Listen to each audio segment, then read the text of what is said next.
సభకు నమస్కారం. సభ అంటే means includes everything. All. So that is the why first I'll tell that one. I know that you are smiling. So my general lecture always. My hearty welcome to today's chief guest, Dr. TV Nagendra Prasad. We used to call him as a TVN only. Because YVS Prasad and Inkokal, yeah, so many Prasads are there. So that is how we will used to call as a TVN.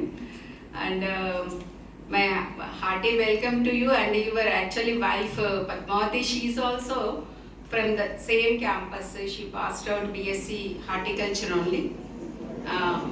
And so we missed her today because of it is all of a sudden this program was fixed. That is how we missed her. And then yeah, in the last month on second Saturday in the same auditorium we have organized our Ruby Jubilee celebration, 40 years of our reunion of 1983 batch, because I belongs to the same batch. We organized that program in the same auditorium in this college last month. So there are about 100 participants on that day. So we felt that we missed you and some of the other our classmates also on that day were important. Like Namala Ravindra, who is the IPS officer and he is a UP cadre, presently working in Lucknow. He also not turned up on that day, but next day he came. Ravindra. Okay. So I am very much happy and my heartfelt gratitude from bottom of my heart, because within a short span of time you made it.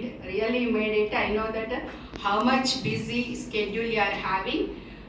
So నాకు ఒక వరి ఉండేది whether I could able to make you to అంటే ఇక్కడికి మీరు వచ్చినప్పుడు నాకు availability ఉంటుందో లేదో నేను రాగలుగుతానో లేదా అనేటువంటి ఒక అది ఉండే. But that was ruled out today. So I came for your hearty welcome to our College of Horticulture and our Sri Konda Lakshman Telangana State Horticultural University. And I am happy to announce that on this stage only from our batch, Dr. Nageshwar from Sydney announced one gold medal for the girl students who top for the OGPA topper. So he announced on the spot. So this year onwards is coming to existence. Then already one more gold medal that was already fixed prior to our reunion only by Uma Nageshwari and her husband Subhash Garu. So they announced one gold medal for plantation, spices and medicinal and aromatic PG department, that is topper. That is also announced on the same day. So then one more gold medal from our Guru Anmata, Dr. Rajsekhar Boga, who taught us the horticulture course. He is a retired professor and a very active still.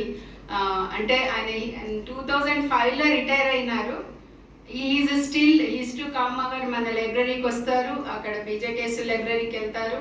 He used to write books, a number of books. That is even inspiration to us even today.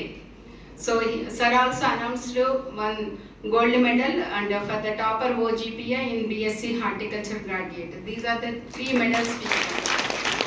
So once again I am very much thankful our 1983 Agri Harty batch. So because it is having so much bandage, you can imagine after 40 years also we are 74 people, still we are maintaining our WhatsApp group.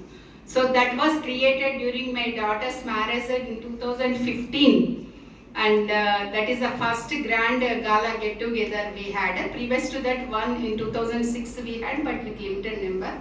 And from 2015 onwards we are active in that group and all the like society related activities and so everything is posted on in that group. And mainly one thing I want to tell ఏమన్నదంటే, so whoever may express their opinions, but that bondage is there, they won't react to anything other than having we are friends, so we are one together. That is the one thing.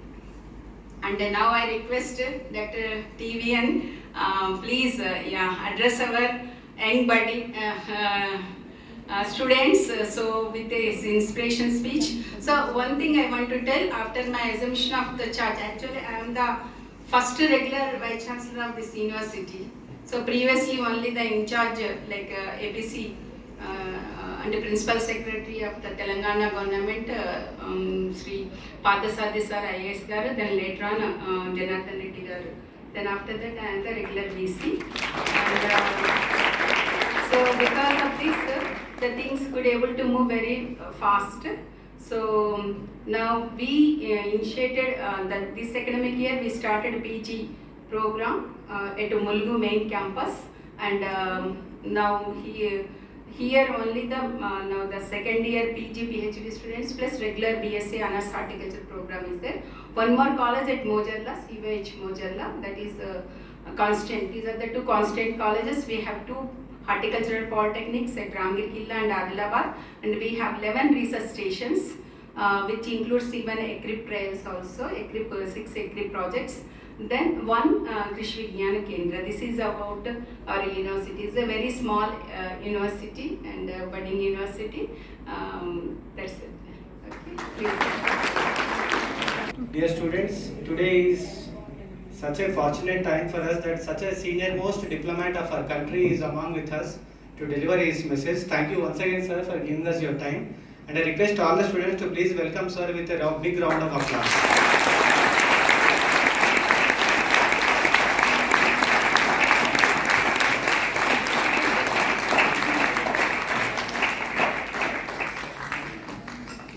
Honorable Vice Chancellor, Neeraja Prabhakar, PG Dean Rajsekhar, Dr. Rajsekhar, and Associate Dean, I believe, is Principal.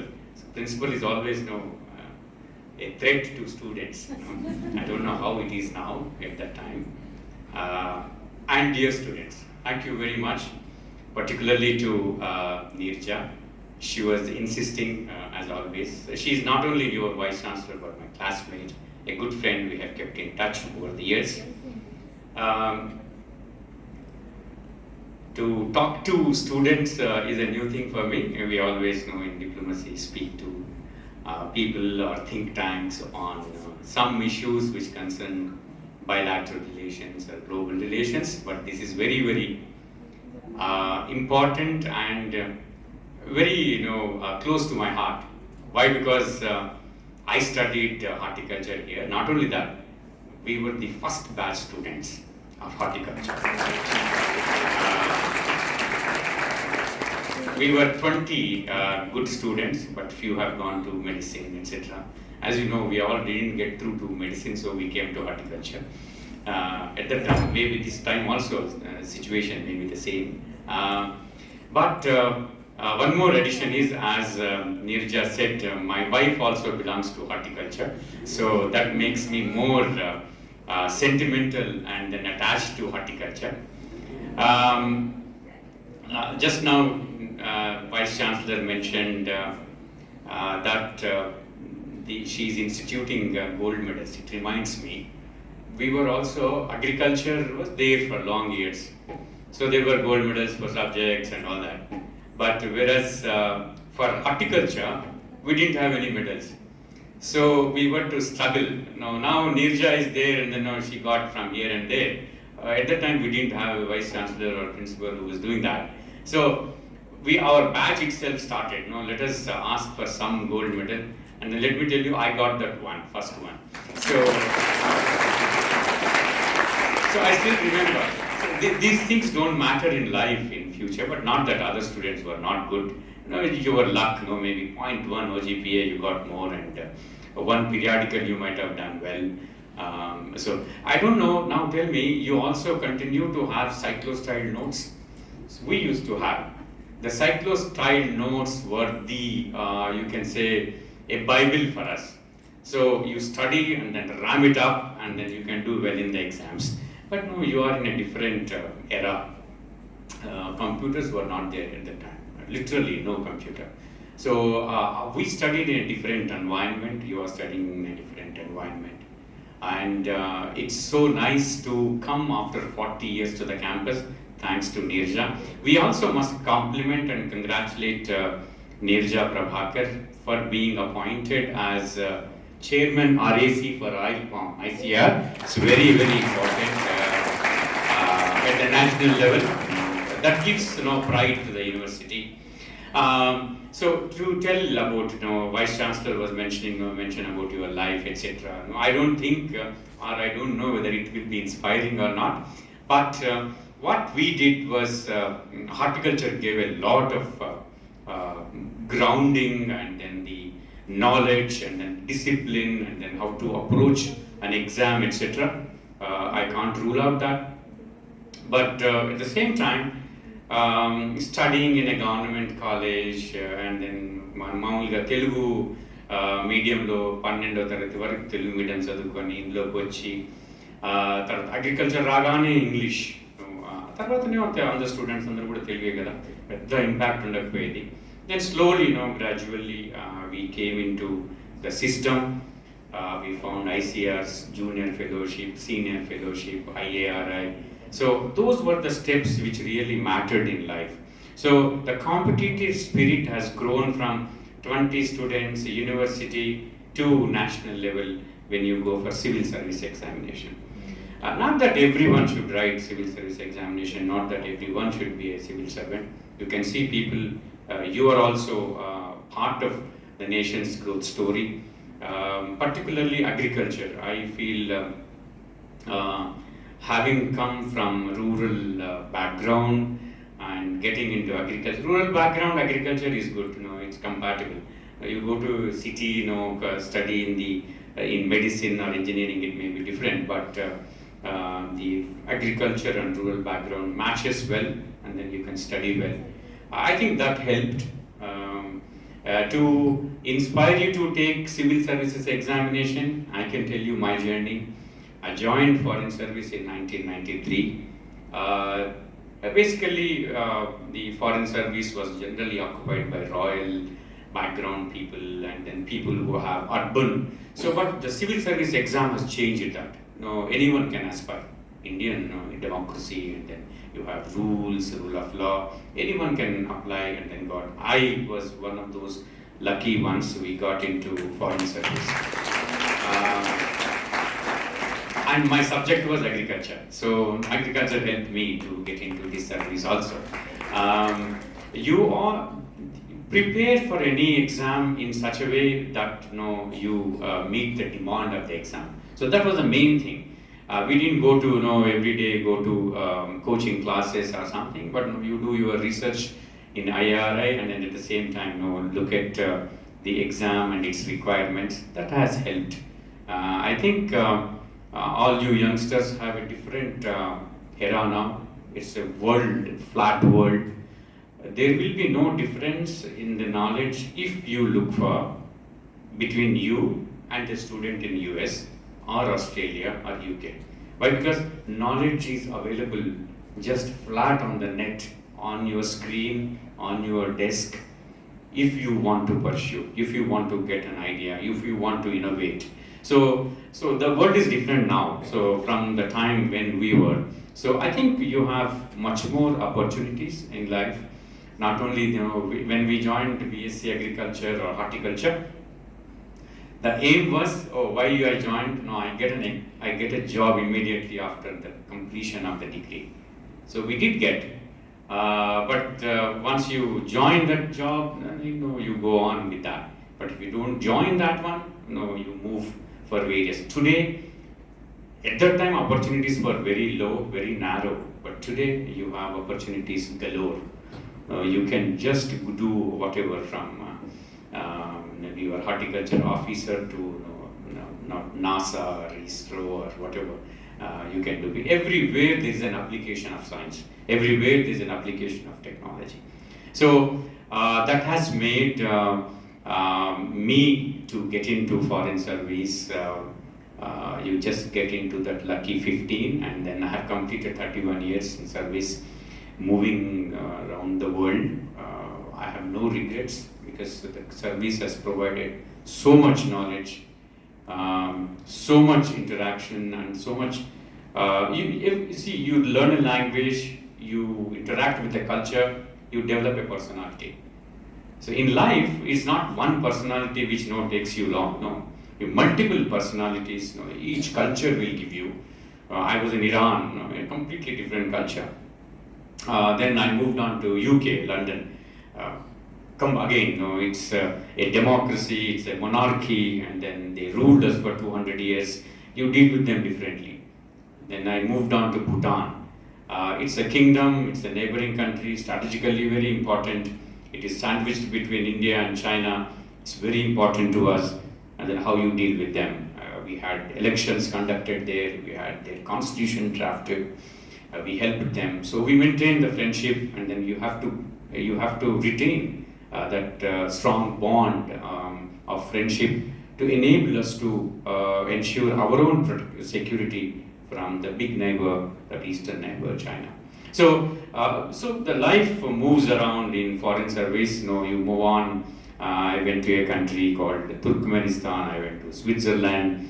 I went to California. So these are different places, but at the same time, the advantage with our civil service is you come back to India every 6 years and then serve in India in some subject. So first I did regional passport officer Karnataka. That was a real public service. You bring many measures which will help students. When I was RPO, regional passport officer in Karnataka, I used to see youth coming in wedding dresses to take passports because they have to fly immediately to US to take up the job. So looking at that, I felt there is a need for some reform. You should not be having long queues, people coming at 5 o'clock queuing up, etc. So I did something at that time for graduates. So that made government to bring me back in 2008 and made me as the Passport Seva project director. That was in 2008. That was all over the country. You see in Hyderabad or anywhere, there is Passport Seva Kendra, that entire design and then the software and then and it was a project we have done with private partner, that is TCS, public-private partnership. It's a huge successful project today. We have everywhere, and that has dissolved so many. You don't have now, you don't have queues, you don't have whatever corruption or all those issues. So as RPO, I used to see where are the points, friction points. So all those were addressed in the past I served. That gave me a lot of satisfaction. The next time when I came, I was head of Gulf Division. Gulf Division controls 9 countries. We have a huge population of 9 million Indians. They are not white collar jobs, they are all blue collar jobs. They go for driving, they go for maids, they go for small jobs. So a special care was required for them. I moved into that particular role, and we did very well. I took Prime Minister to 4 countries during my 2.5 year stint in Delhi.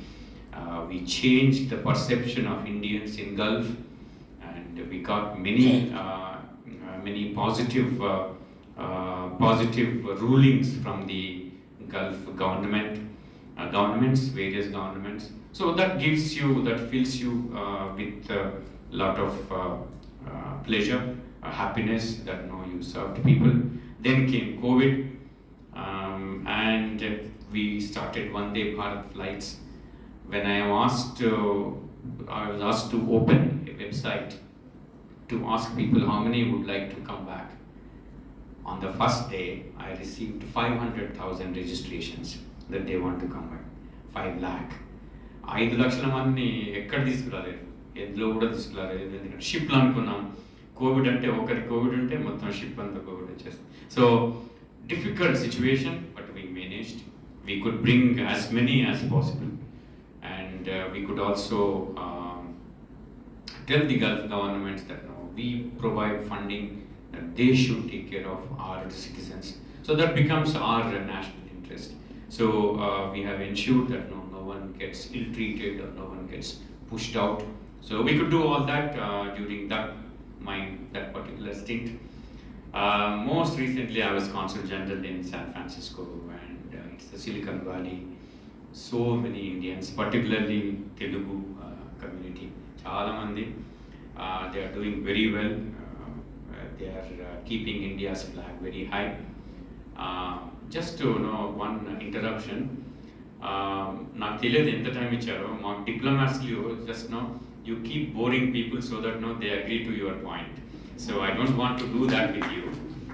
You tell me whenever you feel bored. I also sat in such halls when we were there. We used to behind do something else, and then so you tell me no, don't go up to that stage. You tell me stop, and I'll stop. Yeah. I'm just looking at if I have left something. I just noted some points. I thought no, I did not tell you on agriculture. You all know. I think Neeraja or your dean and then the faculty might be telling how agriculture is important for the country, largest employer, 43% employed, and then how much it contributes to national economy, 20% GDP. And I must tell you, when we were studying, we were looking at next time the target should be 175 million tons. I was just going through the statistics. Today you are producing 330 million the food grain production. That means the research, these universities which were there, the products which were coming, lab to land or whatever programs we have taken to the farmers, that has helped you to get this particular production. At one stage in the history, we were ship to mouth, and a scheme undedi, PL 480. Vinnara? So PL 480 ante మన దగ్గర grains wheat తక్కువ ఉండేది. So we used to import from US. PL 480లో వచ్చిన rice అంటే ship లో నుంచి వచ్చింది distribute చేసేవాడు. సో ఆ సిచ్యువేషన్లో ఉండేవాడు. Today you can be proud that you are exporting food grains to the world. So that is the same. So kudos to the agriculture students, faculty, researchers who have done this possible and then kept India's flag high. So I will not get much into the agricultural issues. I think every day you will be studying. My suggestion will be keep focus on practical things. We studied, we crammed, the cyclostyles, etc. My suggestion to Neeraja as Vice Chancellor, she can implement, is at that time I have studied cocoa, whatever, coffee, tea, plantation crop. I never had a look at them. I know entire botany. I know what it contains, how much, what is that, theobromine or something, so we all know that, but I never saw. So it is not of great use. So you must see the field. What I see, if it is not possible for you to visit. So finally, when I saw almond tree or studied it or how it produces, when I was in California recently. So that situation should not be there for these students, because technology is there. Maybe you can do it virtual. You can show virtually crops and how they are grown and how machinery is used. Not only machinery, one more suggestion comes to my mind. You should look at using ML, the AI, etc. into their curriculum, so that agriculture can be benefited by high tech and then deep tech. Because agriculture should not be left over. Only IT is not for only retail chains or ISRO, or agriculture also should get the whatever portion of the deep technology which is being developed, so that the agriculture or farmers will be benefited. The first sentence in our it used to be 101. So it used to be agriculture is gamble of monsoons. So I think, I don't know, still you are studying the same line. So it should not be. You are so much developed, you have technology to predict, rain, when to irrigate, when not to irrigate, soil I used to see even Wipro in, not Wipro, Microsoft in Seattle, they were doing a lot of research to tell the farmer when to irrigate, when not to irrigate, when to use pesticides, etc. Having joined in foreign service, heart remained in agriculture. So wherever I served, did something for promoting Indian agriculture. I'll tell you most recent ones. We did germplasm exchange, we did all those exchange of faculty, exchange of scientists, all that. But recently in San Francisco, I have promoted one coffee called Araku coffee. It is produced in Araku Valley by tribals. And tribal department, a known officer said, no sir, we must promote. You don't believe, I called some retail chains, I called some hoteliers, and then we produced the Araku coffee there. Now, the Araku Valley farmers are unable to send the beans for them. That much is the demand. No, that is the kind of and one lady entrepreneur in Silicon Valley brought, there is one turmeric called Lakadong turmeric. Lakadong turmeric is produced in northeast, which state? Meghalaya. So Meghalaya CM, Agriculture Minister Mr. Tomar, me and then that lady, we were there, and we promoted, and that particular tablets made in Gujarat and then imported into US are being prescribed by cardiologists to the patients. No, it's they give their medicine, etc. But they said there is no problem or there is no damage in giving one tablet of turmeric. What she's making, and she's making a huge business now. That lady. So these are small things. Always we promoted mango wherever mango festival. Thanks to EPIDA, they used to send 400, 500 kilos of mangoes, and then we used to do that. Learnings from life. I think don't go after something very with emotion, but go with much practicality. Then you will succeed. I think life is in front of you because you are all young and you have great future. And I must compliment the state government that they have got a separate horticulture university. At that time, we were fighting for separate college. We were not having college. Suddenly, you have a university. It's a great initiative. Horticulture has its own. I think again, horticulture produce also equivalent to grain production, almost 350 million tons. And most notable thing I must say. In 90s, the post-harvest losses used to be 20 to 25%. I was just checking today when I was coming to you. So it has reduced to 4 to 5%. That is just because of sheer the not only infrastructure development but also the research. So I compliment all the scientific community involved in agriculture, horticulture, or post-harvest technology, for achieving this very, very big step, because losing a crop which has been produced is almost not producing. So instead of that, if you safeguard that.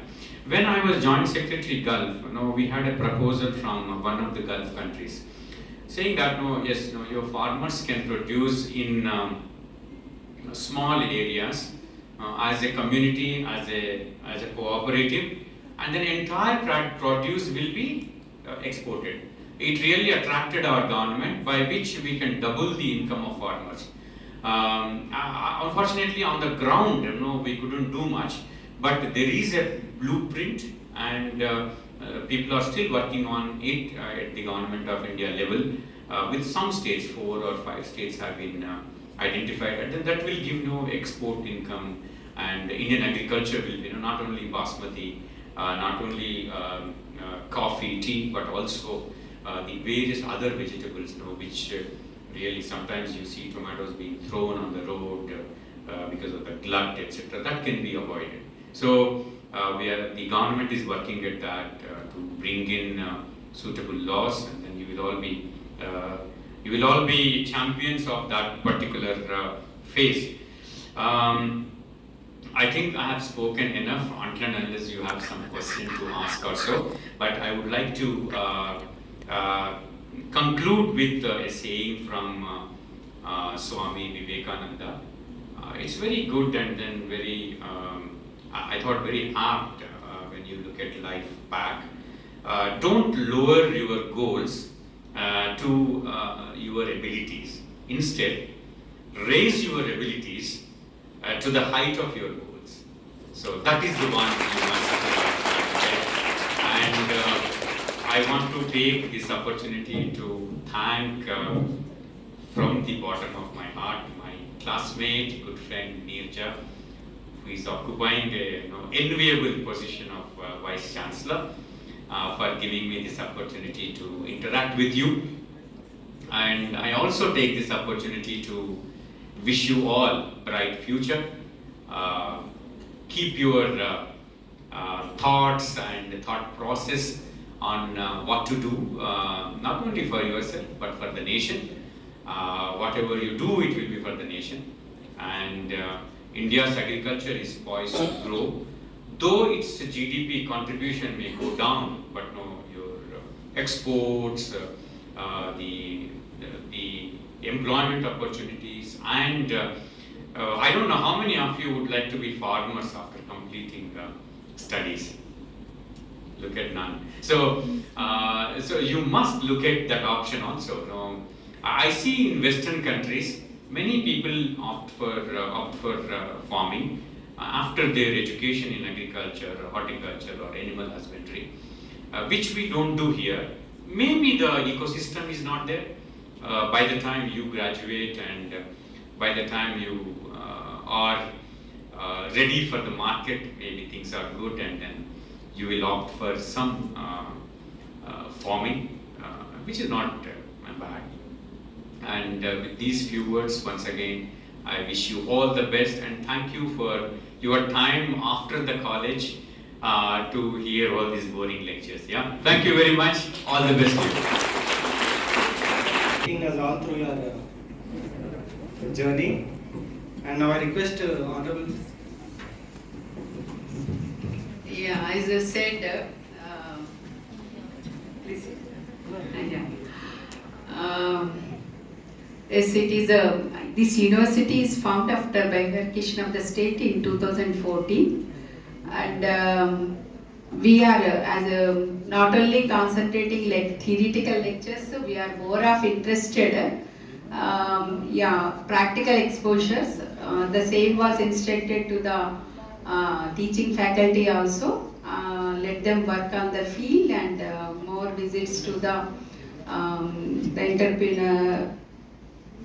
Like in industrial horticulture based industries, and we have one more program at our studies. We have only raw paper for 6 months, but in that one we have 2 months of industrial attachment right now, and apart from the raw, then experiential learning program is there next sem. That means totally in the final year it is like practical oriented horticulture studies only. So students, whoever may be interested, they can become entrepreneur of their interest.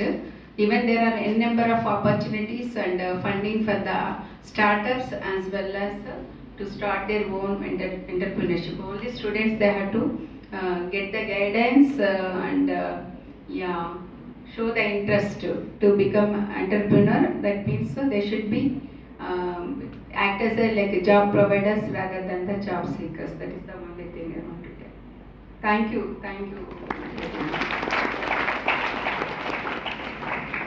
I request Honorable Vice Chancellor Madam and the dignitaries to please felicitate Dr. Nagendra Prasad sir. Please, sir.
respected Dr. Nagendra Prasad sir for taking out time of your busy schedule and inspiring and motivating our students with your valuable message. Thank you, sir.